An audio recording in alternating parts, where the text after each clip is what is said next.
9:10 Tuesday morning. Good morning this morning. Big 550 KTRS. First heard about brain balance. Channel 5 did a news story on it a while back. It was an interesting concept because so many kids now are being diagnosed with ADHD, Asperger's, some type of autism. And this Channel 5 news story was about this company in Edwardsville called Brain Balance and how it's working with children who are diagnosed with some of these developmental disabilities.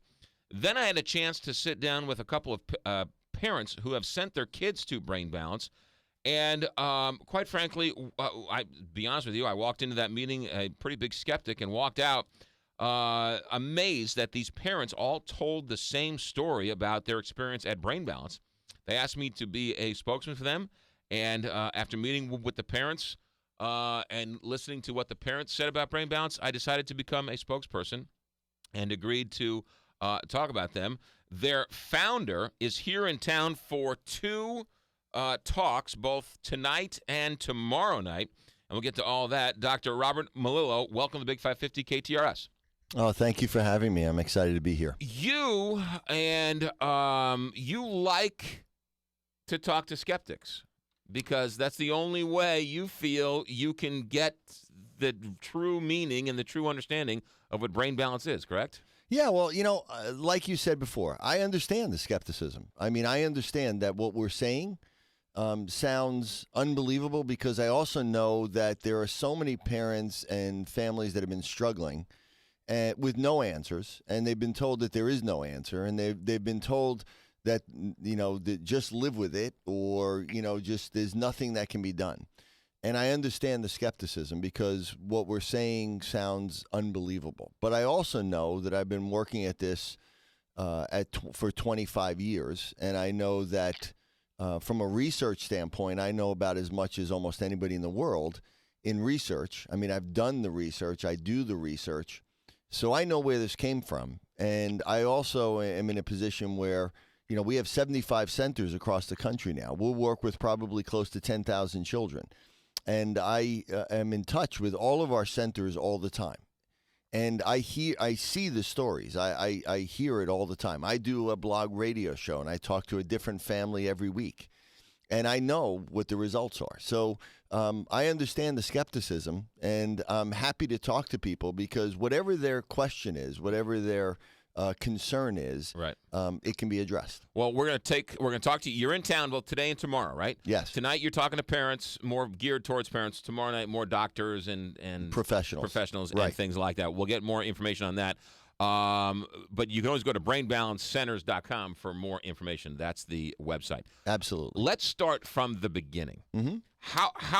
Because here's what we know. Here's what everyone agrees, that kids are not developing the way they used to. There's something not right. Right. And they're being diagnosed with sort of everything and nothing all at the same time. Correct. And traditional doctors are giving them medication. Correct. And then the one medication fixed something, but then there's a side effect of that medication, so they then have to have another medication to fix the side effects of the first medication. Absolutely. Then the two of them combined create a third side effect, so then you have to have medicine to combat the third to fix the second that works on the first. Right. And that's the road many, many parents are going on. Correct.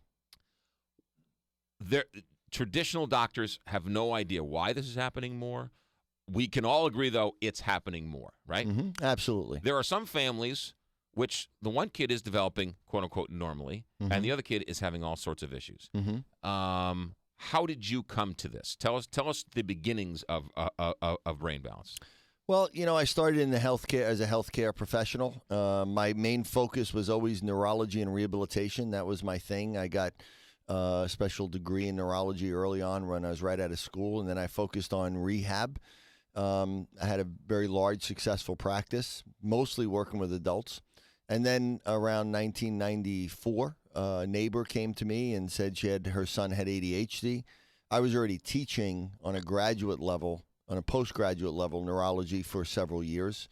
So, I'd been already started doing some research and brain research. And we were looking at this thing called the hemispheric model, which means in the 90s it was called the decade of the brain, and all this new brain research came out.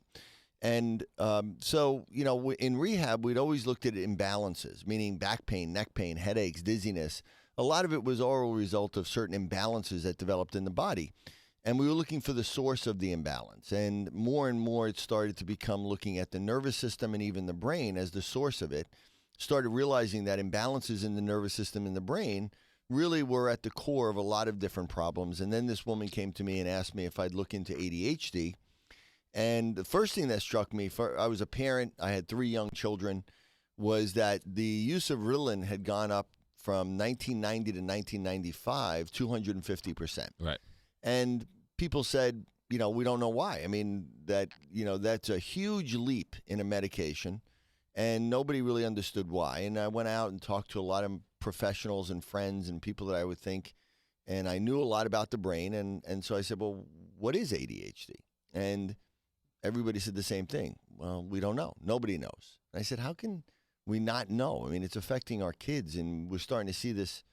So that kind of got me concerned as a parent, that I needed to know what was happening to our kids, and I was interested as a professional. So I kind of dove into the research at that point, and the more I went on, the more I got interested in it, and it just went from there until I wrote a textbook in 2004 called Brain Balance. No, we developed a Brain Balance program, because now it was, how do I take this information and how do I take all this research and put it into a practical application? Because I as a healthcare person, and then I became focused on kids, and then like I said, I wrote a textbook in 2004, and then wrote several books since then. I know, believe it or not, I know too much. I know more than I should know to interview you, because I know some things. So this is kind of a difficult interview for me. But let me try. What is it you learned? What do you think is going on with these children that the more traditional medical community does not know? Well, and again, first of all, it's not just the traditional medical community, because actually doctors play a very minor role in these problems. It's more the education community and the psychology and behavioral community that really plays even more of a role. And all of them are at a complete loss of what's happening. I mean, right now what we're seeing is the fastest growing segment of healthcare and the fastest growing segment in education as far as problems are kids with these types of learning issues. So it's a huge problem right now. And what I learned was that there's an imbalance that develops in the brain that is called a functional disconnection, which basically means that certain areas of the brain, and especially the 2 hemispheres, don't communicate with each other. They don't develop the right connections, and we get certain areas of the brain that are over-connected and certain areas of the brain that are under-connected. And what we see in all of these kids is this unevenness of skills. That one of the things that stood out from the beginning with me is that these kids had exceptional abilities in certain areas, or were extremely intelligent, but also had these areas where they were grossly disabled. And this imbalance in their skills, that really is what we label ADHD or autism or dyslexia. So they could read you every single stat of the St. Louis Cardinals, but they couldn't put their shoes and socks on. Right. Or they can't read somebody's facial expression. They can't read an emotion on another person. And so also what I had learned, because I went to when I was looking at research and doing research in ADHD, I went to a conference at the National Institute of Mental Health, and the woman stood up and said, whatever's happening in ADHD is happening in all of these other disorders that we believe is the same neurological issue. So now I said, wow, okay, so when I looked at all of those things, whether it was ADHD, which is really what I recognize as a right hemisphere delay in children that are gifted in the left side of their brain, that dyslexia was the exact opposite. And so, but they were all the same underlying problem, that this functional imbalance. The other thing I learned was that there wasn't any damage in the brain. There wasn't anything injured in the brain. And the other thing I realized was that there was a real increase in this, meaning that it wasn't just being diagnosed more frequently, but there were actually really more cases, which meant that it was environmental based, which meant that it wasn't because of genetic mutations, which is what everybody else was saying, which also meant that it was correctable in most cases. And as my last book is all about, it's also even preventable. Okay, what do you mean by environmentally based? You don't mean that there's toxins in the air. Yeah, that's part of it. but that there were factors in our lifestyle, our environment, our diet, the level of exercise, the level of stress hormones in our body, pesticides, all different types of things that were contributing to affect the brain as it developed in the womb and for the first couple of years of life. So what I learned was that, again, this wasn't any clear-cut damage, but rather there was a stunting of growth, that there were certain areas of the brain that weren't growing as fast as they could or should. They were delayed in their development, but there were other areas of the brain that were actually sped up in its development. And that this imbalance in development is what created the problem. And so if we could identify what areas were too slow, and we could stimulate them to grow to match the other areas and create normal connections in the brain, we could correct the problem. That is Dr. Melillo. He is the founder of Brain Balance. Their office here in St. Louis is Brain Balance Edwardsville. Tonight you're speaking at the Collinsville Gateway Center, correct? Correct. For more information tonight and tomorrow night. And tomorrow night, right. 7 o'clock start time? 7 o'clock. 7 o'clock start time. For more information, is it free and open to the public? Yes, it is. 618-385-4005 is the phone number. It's 618-385-4005. You've agreed to stick around for a little bit, take some phone calls from some listeners? Absolutely, love to.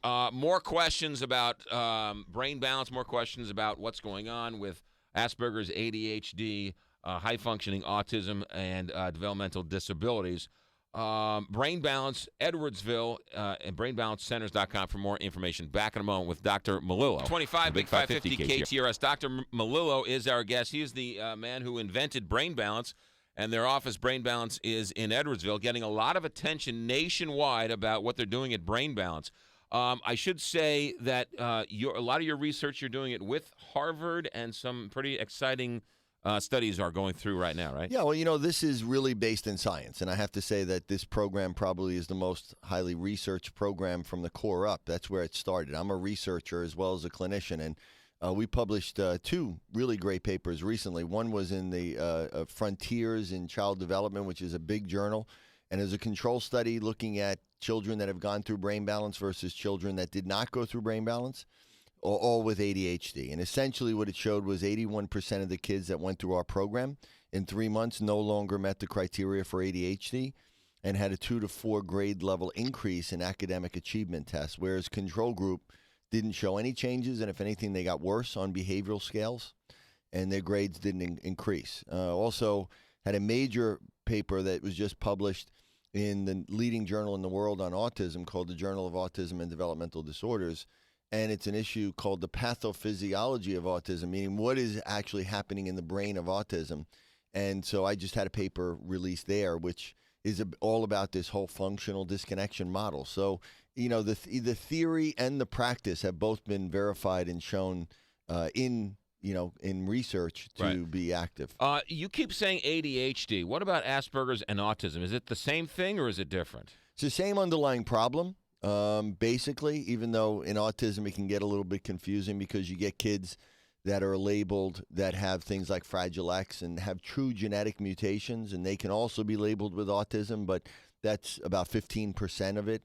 That's different than the more, 85% of the kids with autism, but those kids with autism that don't have genetic mutations and don't have another disorder, which is really, to me, autism, they are the same underlying problem in autism, Asperger's, ADHD, dyslexia, learning disabilities, OCD, Tourette's. 70% of kids with ADHD have at least one other diagnosis, and most commonly it's OCD and Tourette's because they're the same problem. Yeah.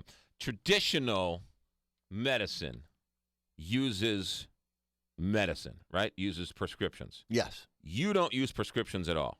Right. Well, again, we are learning centers. We're not healthcare facilities, and we don't look at these as healthcare problems or medical problems. We look at them as learning problems. And so we use it really an academic, a unique but academic approach or educational-based approach here, where we look at doing physical exercises, and we do diet and nutrition, and we do academic training and behavioral interventions. But, we don't look at that. And When we look at, so we don't have the option of working with medication because we're not doctors, and really the medication is up to the parents. We don't ever tell them what they should do, but we do know that the research shows that medication doesn't work on a long-term basis. I mean, there's been 2 major studies that just came out. One called the multimodal treatment, which is the largest study ever done, looking at Ritalin over 10 years, basically. And essentially what it showed was kids that were medicated versus kids that weren't medicated. They showed improvement for about the first year and a half, and then after that, their outcomes were worse. Study out of Canada looking at over 11 years, looking at 4,000 kids, showed that boys that were medicated had worse grades and that girls had more emotional problems. So we know medication is helpful for managing symptoms for about the first year and a half or so. After that, it doesn't work, and if anything, the outcomes are worse. So it doesn't address the problem. I talked to a couple of parents who have gone through Brain Balance, and they've said that kids walked in there, 3, 4, 5 different medications, and walked out without any. Right. Going back to their doctor, and the doctor saying, why was this kid ever diagnosed with ADHD in the first place? This kid's a normal functioning 10, 11, 12-year-old kid. Yeah, well, conservatively, 80% of the kids that come into our centers are on medication, and most of them multiple medication, as you said. And 80% of those kids are off medication when they're done with our program, whatever that is, 3, 6, 9 months. And again, we don't do that. Their doctor does it. So their doctor has recognized that they no longer need the medication, and they take them off it, and they're very happy to do that because nobody wants a child to be on medication, and the doctors don't want to put kids on medication. They have no other option the way they see it. But when they see that the child no longer needs it, and that's ultimately the idea. It's not just about getting them off of medication for the sake of getting them off of medication. It's being able to eliminate the need for it. It sounds to me like whether you're diagnosed with Asperger's or autism or ADHD or something else, that it's all sort of thrown in together. And it sounds like, from listening to you and listening to those parents that I talked to, that the autism used to be a rare Rain Man movie type. Once in a blue moon, you'd hear somebody had autism. Right. And now all of a sudden, everybody's getting autism. Right. And so it's almost like there's a separate autism, but listening to you, it sounds like autism still exists, and there's our tests for the true real autism, and everything else is sort of labeled autism, but it really isn't autism. Does that make any sense? Yeah, well, in my latest book, which is called Autism: The Scientific Truth, the first chapter is answering the question, first of all, are we facing an epidemic? And I've talked to some of the top researchers and epidemiologists around the country, and it's clearly this. 30 years ago, autism was 1 in 10,000. Now it's 1 in 50. And less than 50% of that can be explained by improved recognition, earlier or more awareness, or diagnostic substitution, or any of those other factors. At least 54%, maybe 60% is unexplained, which means that they're new cases. These are new cases that have developed. They didn't exist before. That's why we know that it must be being driven by the environment. But of those cases, 85% of them, there is no known genetic mutation or anything like that. And then maybe 15% are kids with things like Fragile X or tuberous sclerosis or Down syndrome that also have autism. And so that muddies the water and makes it a little bit confusing. But clearly, all of them, and especially the ones that don't have a genetic mutation, are increasing each year at about 20% per year. That's Dr. Melillo. He's speaking tonight and tomorrow night at the Gateway Collinsville Center in Collinsville.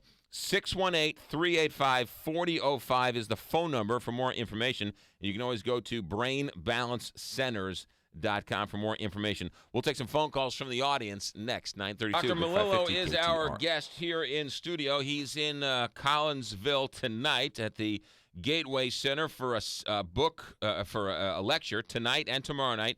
More geared for parents tonight and doctors and educators and professionals tomorrow night, but I'm sure you can go to one or the other. 618-385-4005 or brainbalancecenters.com for more information. Doctor, when parents come to you and ask you, can you cure my kid of ADHD? My kid was diagnosed with autism. Can you cure him or her? What do you say? Well, from a political standpoint, it's that word is something that we try to avoid using because it just, first of all, it connotes that there's some sort of disorder or disease, which there isn't.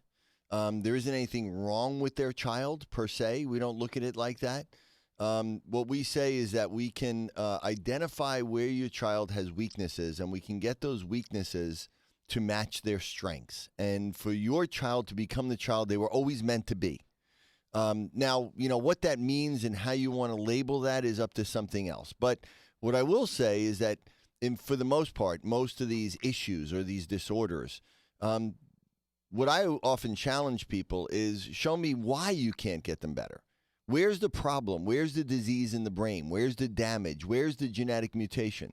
It isn't there. We haven't ever seen that, and we will never identify that. So, it's like saying somebody has a bad arm and saying, well, you can't get that better. Why? Why not? If there's nothing wrong with the arm, if there's no permanent injury, if there's no genetic disorder, why can't you, with the proper training, get it better? Yeah. And that's what this is. If your arm hurts, where is it broken? Is it broken? Is there a cut? Is there a gash? Do you need stitches? Right. What's wrong with the arm? Yeah.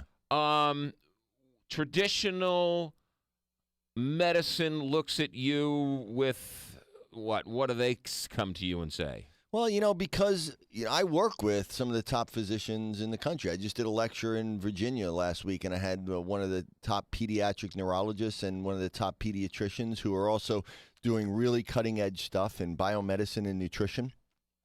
And, they're just fascinated by what we do because they don't know what I know.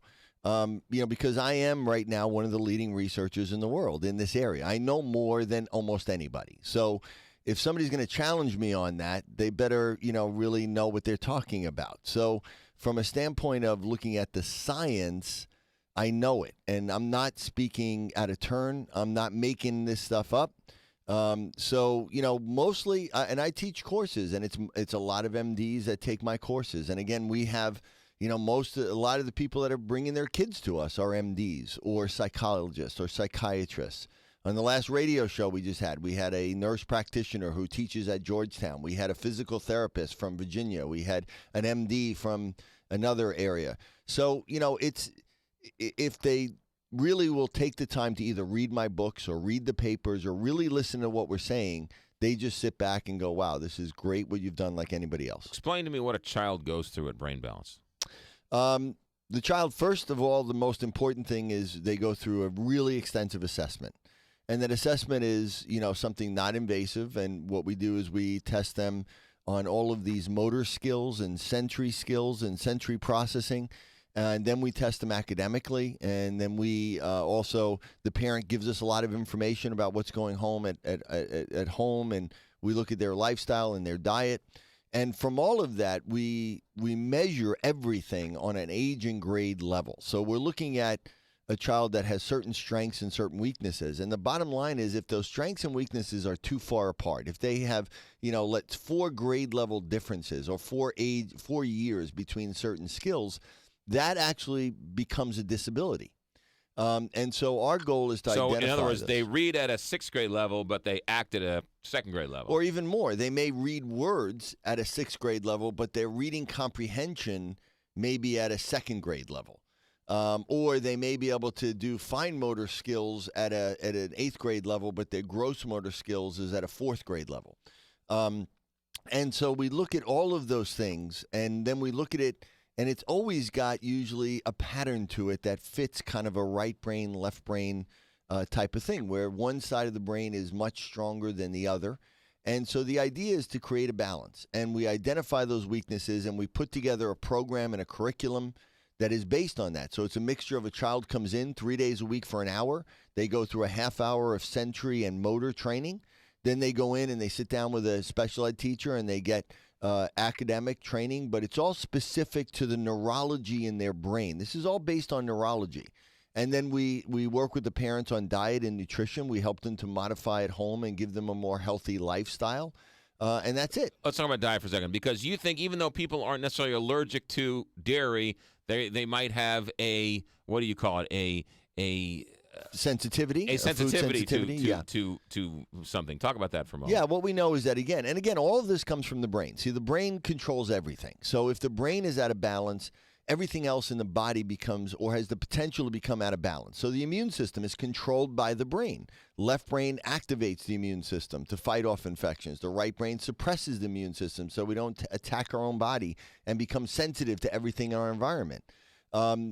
The hormones are controlled by the brain. The way we digest and our autonomic system is controlled by the brain. So what we see is that if we have a breakdown of the way that we digest food and we get what's called a leaky gut and we have an imbalance in our immune system, then we can become hypersensitive to our environment, hypersensitive to our own body, and we can develop sensitivities. It's not an allergy. It's different. So when children get gluten sensitivity or dairy sensitivity, it's really because their immune system is out of balance and the digestive system isn't working. And that's not working because their brain isn't working properly. When we get their brain to work properly, then all of those things can go away. But to get their brain working properly, we may have to, eliminate foods that they're sensitive to, try to get, their gut to work better. And to just, improve their diet and make what they're doing at home a little cleaner so they're not eating a lot of junk. Your biggest advertiser are former parents whose kids have gone through the program. Right. Not only advertise, they're also the people that are opening centers now. So we get people that have been through the program, have had such incredible results and seen how it's changed and transformed their life that they go back to their community and want to start a center. And the people that are out there, like I said, the stories are just unbelievable. You hear them all the time, and I understand the skepticism, but you listen to the parents, you hear their results, and we also have the objective results that prove it, and we have the science and the research papers that are published. But we were just talking with Mike Mooney, who's the director of the center here, and we were saying that it's really a blessing, and it feels like a dream. Listening to people, because that was my dream, was that we would be able to help people. I have my kids have all had issues, so I'm a parent. I understand it. And part of the reason why I've done this is really for the parents. And to hear when the parents are crying, or you get a big father who hugs me and is crying, because we've changed their child's life. I mean, there's nothing like that. Let's take a couple phone calls here. Dr. Melillo is on the air, and he's got two seminars, one tonight, one tomorrow night in Collinsville at the Gateway Center.